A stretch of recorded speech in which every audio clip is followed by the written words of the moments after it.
ఎన్నికల వేళ ఏలూరు జిల్లా జంగారెడ్డిగూడెంలో పోలీసులు ఎన్నికల అధికారులు తనిఖీలు ముమ్మరం చేశారు. ఈ తనిఖీలో 1,21,000 నగదు పట్టుబడింది.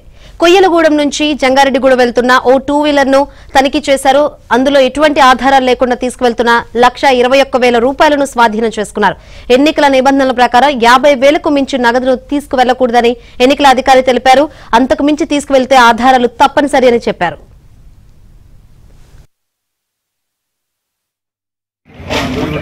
కోయిలగూడెం నుంచి జంగారెడ్డిగూడెం వస్తున్న ఒక 2 వీలర్ వెహికల్ను చెక్ చేయగా 1,21,060 రూపాయలు దొరికింది.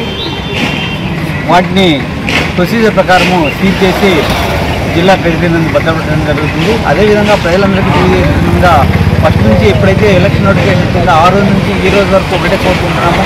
50,000 పైన ఎవరైనా తీసుకుని వస్తుంటే వాళ్ళకి ఖచ్చితంగా దానికి సరైన ప్రూఫ్లు తీసుకొని సరైన డాక్యుమెంట్స్ తీసుకొని వెళ్ళవలసిందిగా కోరుతున్నాం.